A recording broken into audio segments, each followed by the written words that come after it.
What's going on, guys? Welcome back to your Lake Fork Guide. Are you someone that struggles when it comes to fishing deep water or offshore structure? Well, today I'm going to teach you guys how to make fishing deep water seem and feel a lot more like fishing shallow water, and I'm going to talk to you about a technique that not only helps you feel more comfortable offshore in deep water, but it's also a great way to target some of the most giant bass you'll ever catch. That's right, today we're going to talk to you about offshore deep water swimbait fishing.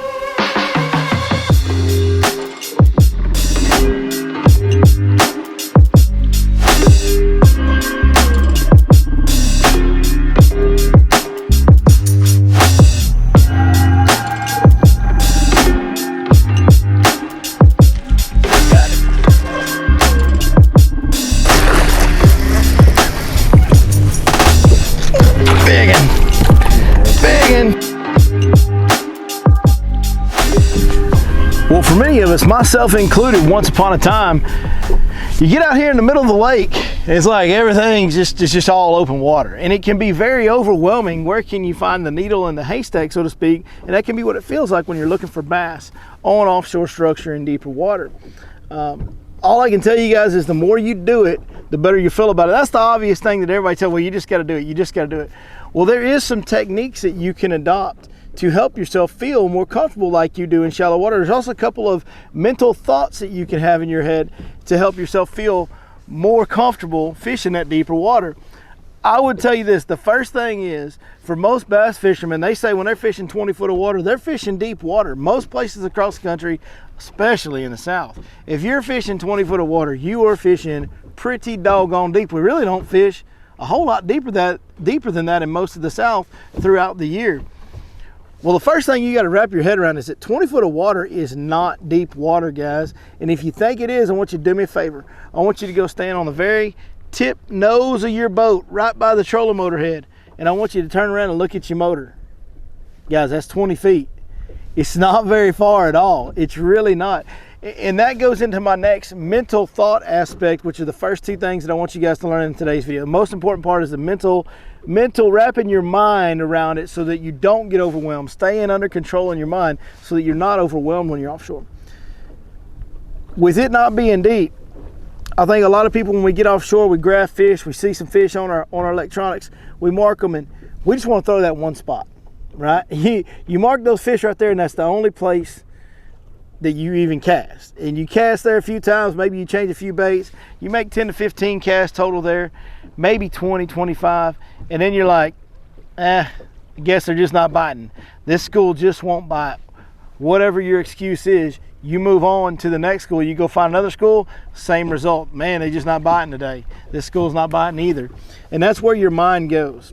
Well, if you pulled into a shallow water pocket in the springtime, right, or in the fall when they're chasing shad, if you pulled into a pocket and fished one cast width stretch of a pocket and made 10 or 15 or 20 casts and said, well, they're not biting in this pocket, is that how you would fish shallow water? I think anybody that fishes shallow water would go, hell no, that's not how I fish shallow water. It's not even close. Guys, you need to start thinking about these offshore structures as areas, not just as a cast. You can't get hung up on, well, the school was sitting right there, I need to cast right there, and if they don't bite right there, they're just not biting.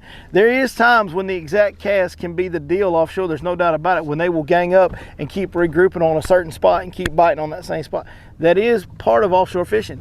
That's also part of shallow water fishing. You may find a secondary point or a creek channel swing in a pocket or a cove where you can keep making the same cast and catch more than one fish, 5, 6, 10 fish at it, sometimes in shallow water. Bass behave the same way whether they're offshore or whether they're inshore. Now the only thing that changes is the cover they utilize, and then of course the spawn cycle changes everything when they go through that.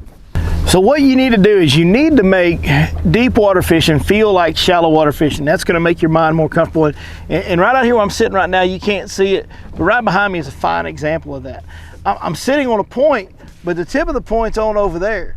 Over here's the side of the point. And I graphed all around this point earlier and caught a few fish off of it, which we'll show you today.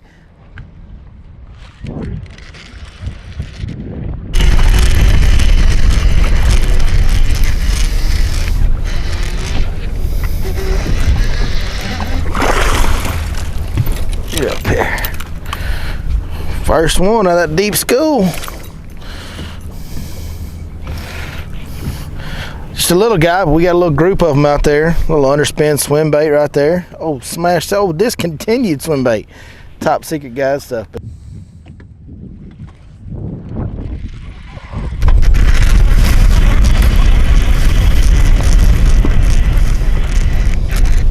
Doesn't feel very big. It doesn't feel like a bass either.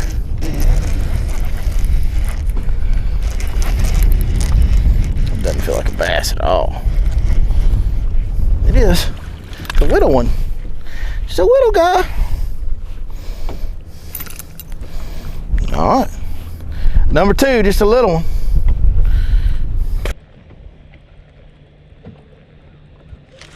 Got it. That's a good one. Yes, a good one. Don't jump, baby. There you go. Stay down. It looked like a good one that jumped anyway. It's a pretty good one, ain't it? A big old sole on the side of him. There's a good fish. I want an ear scratch right there, so she'll come back and see you when she gets bigger. It's a good looking fish. I didn't catch a lot of fish and I didn't catch big fish, but I can guarantee you when I first started fishing deeper water, I wouldn't have caught a fish out of this spot. If I would have rolled up and just thrown a couple baits like we talked about and fished that one stretch, I would have never caught them, because I grabbed fish scattered all around this point until I found the area where they were concentrating the most, and then I was able to throw in there and get a couple bites that I probably wouldn't have gotten. But these fish are actually sitting out off the side of a point behind me. Instead of me just making one cast to the tip of the point over there, my fish catches actually came out off the side. And that's what I mean by fishing it like an area. Be more thorough. If you've graphed a good group of fish on a piece of offshore structure and you've located them, hey, they're there. Here's the deal though. They got fins. They can swim around on that point and move. Just because you graphed them over there on tip doesn't mean they aren't over here right now. And just because you graphed them on the side doesn't mean they aren't on the tip right now. So what you've got to do is kind of fan cast that area and move around on your trolling motor even and troll around and fish just like you would in a shallow water area. Start thinking of offshore pieces of like a shallow water pocket. Cover the whole thing, change your baits and presentations up till you get a couple bites, then start zeroing in on exactly where your bite's coming on and what bait and how you're presenting it. Once you get all that dialed in, then you can start running structure to structure to structure, and when you graft the fish you really get dialed in and know how to catch them. And that's how the big boys do it and make it look so easy. And that's this whole game, is trying to pattern these fish where you can kind of call your shots and then you become more efficient and then you catch more fish. That's the whole aspect, the whole goal of what we're trying to do every single day. So think of these, I'm gonna say it one more time, think of these offshore areas as if they were a shallow water pocket and fish it the same way you would with the variety of baits and presentations. You know, there's many different baits that you can fish offshore. Obviously, there's tons. I mean, there's all kinds of dragging baits, and I think we all have a tendency, and I have this tendency to this day, I still struggle with this. You get offshore and you change the way you fish because of that one cast philosophy. There's the school right there, so I'm gonna make one cast. You know, if you guys have watched my videos over the years, you'll well know I'm a power fisherman. I'm a winder, man. You get me up shallow, dude, I'm throwing a chatterbait, I'm throwing a crankbait, I'm throwing a lipless bait, I'm throwing top waters. I mean, I'm a moving bait guy. That's how I like to fish. But yet when I go offshore, I'll even tell you right now, I'm a dragger offshore. I'm gonna drag a big worm, I'm gonna drag a big shaky head, a big jig, a Carolina rig, wobble head. You know, I really gravitate towards all those drag and slow baits, and I think that's because even though I try to make myself better and try to fish it more like an area, man, I still have that mentality of I want to cast where I mark that school and I want to be methodical going through there. And there's nothing wrong with fishing slow and methodical. Hey, if that's your style, that's your style. But I think a lot of us will fish a variety of baits up shallow, and then when we get out deep, we just kind of, I think most of us tend to gravitate towards those dragging baits, whether yours is a drop shot or a shaky head or a Carolina rig, whatever your preferred offshore bait may be. We gravitate towards those dragging, slow style baits. And you know, if you're really going to adopt the mentality of fishing offshore like it's a shallow water area, you need to have some baits that are going to allow you to do that. You need to have some variety. You need to incorporate deep diving crankbaits. Flutter spoon's a good one. Hair jig's a good one. You need to swim a heavy jig near the bottom more than just, you know, instead of just crawling it all the time. But maybe my favorite bait, which ain't no maybe to it, my very favorite bait, winding wise, to fish offshore is going to be a swim bait on some type of a jig head. This is one I've been using a lot here lately.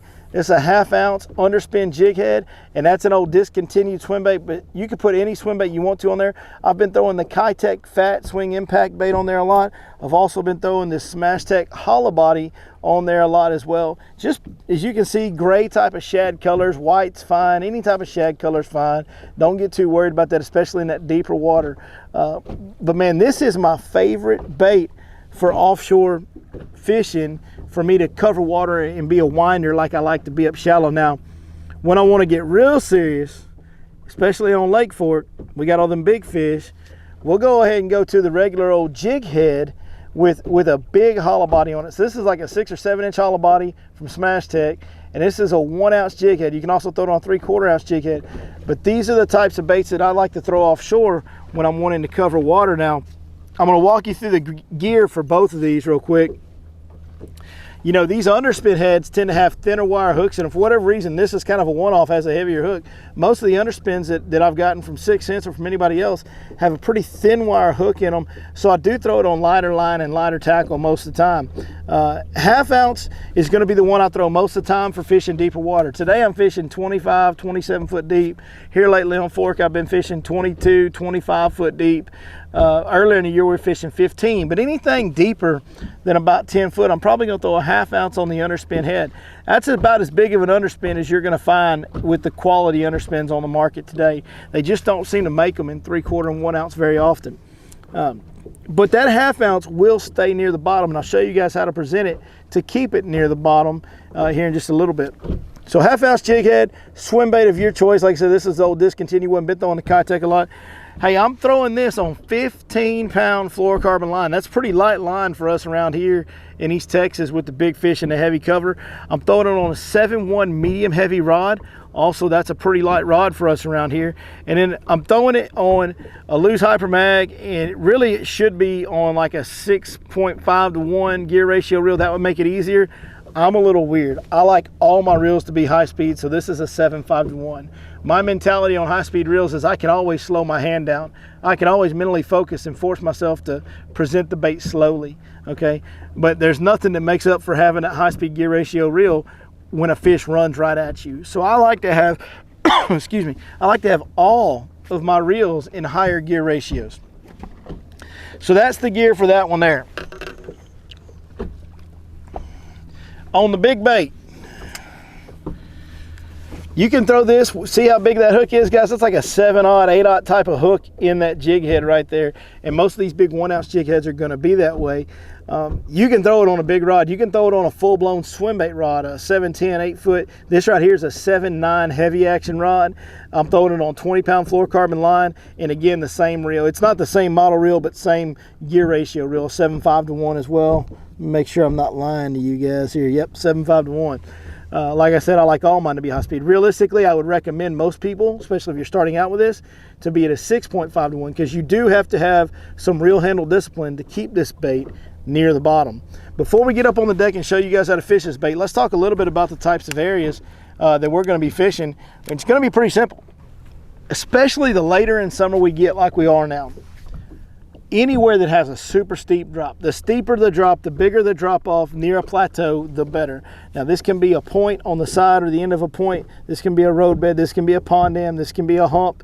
It can be all kinds of things.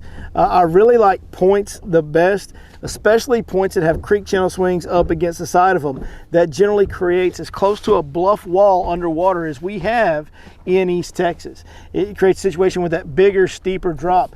And as the water gets hotter and hotter, those fish tend to gravitate towards those more vertical types of cover with a plateau on top, where as the water gets hotter and hotter, they can run up there and feed when they want to, and then get in super deep water when they want to without having to expend very much energy.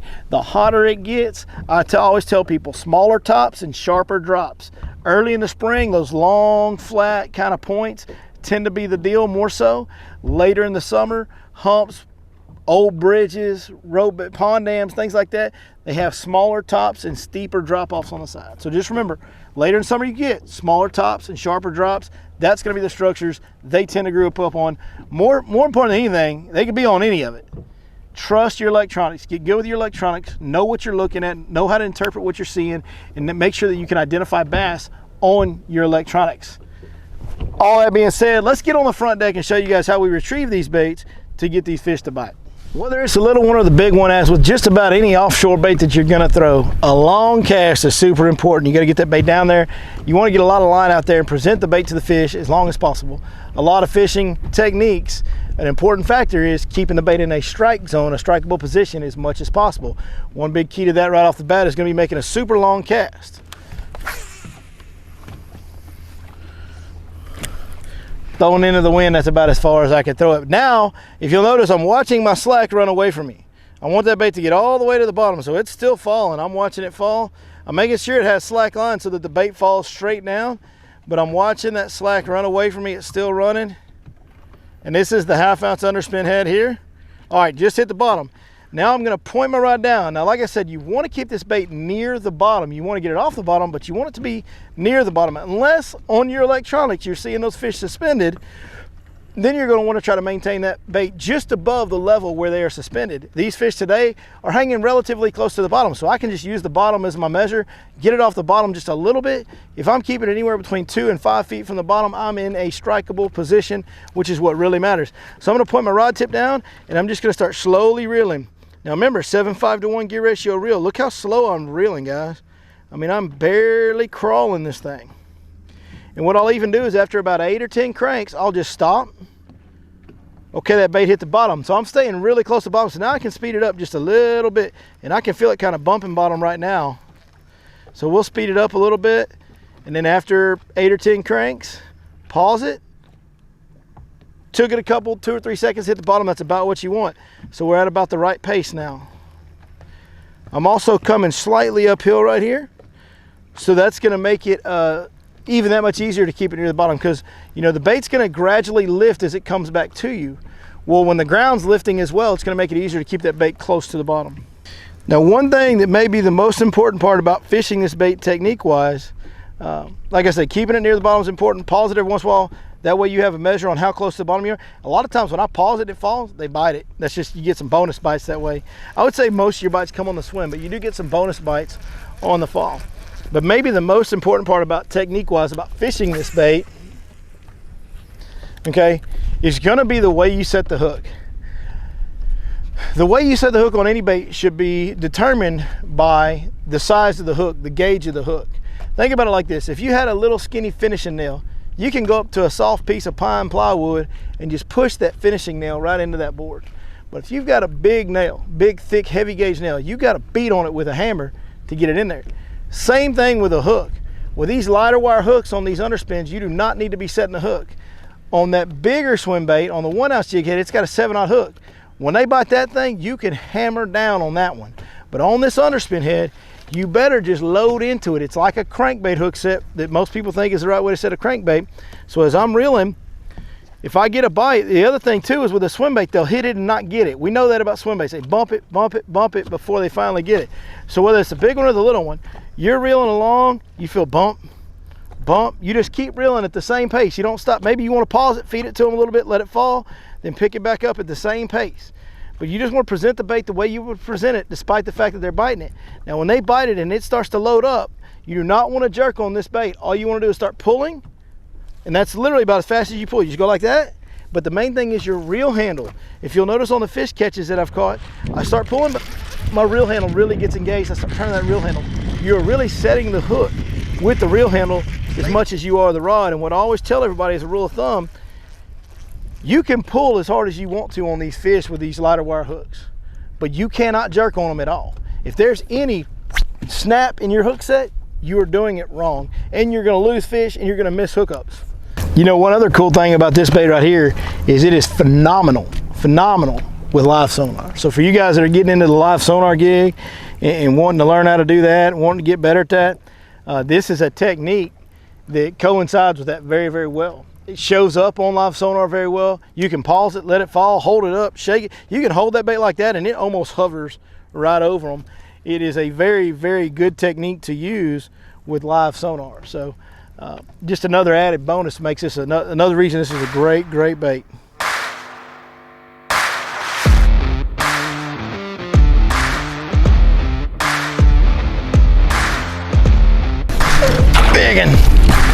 Biggin'.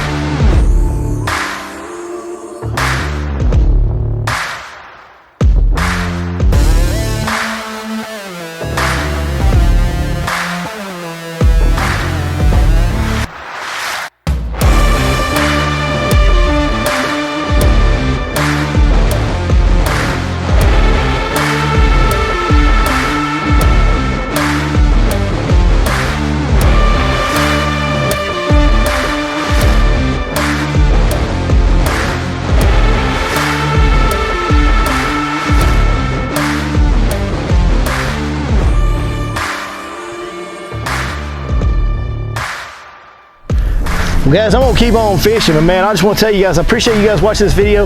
I certainly hope it helps you catch more and bigger fish, as we always do when we make these instructional videos. But man, I know how it feels to get overwhelmed offshore. I've been there. I feel a lot more comfortable out here now. In fact, I probably would rather fish like this than shallow these days. And it's all about getting your mentality right, I think, is the biggest issue for most of us. So think of these areas as offshore structure areas. Think of them like shallow water areas. And then on top of that, start getting versatile with your techniques just like you would in a shallow water area. And try this swim bait deal out. Underspin heads, big jig heads with bigger swim baits. If you like to throw swim baits up shallow, which you guys know I do, try it offshore too. It'll probably make you feel more comfortable, make you feel more like you're fishing shallow water, and it's probably gonna lead to more and bigger fish, which is what it's all about. I was really hoping that I would catch one on one of these casts, because there is a few fish still sitting out there, but they've been a little hard-headed. Maybe I need to move around, hit them from a different angle, practice what I preach. Thank you guys for watching once again. We'll see you next time right here on your Lake Fork Guide. Bite at it.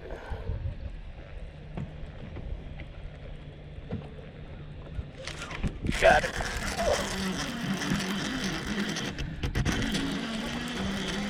There we go.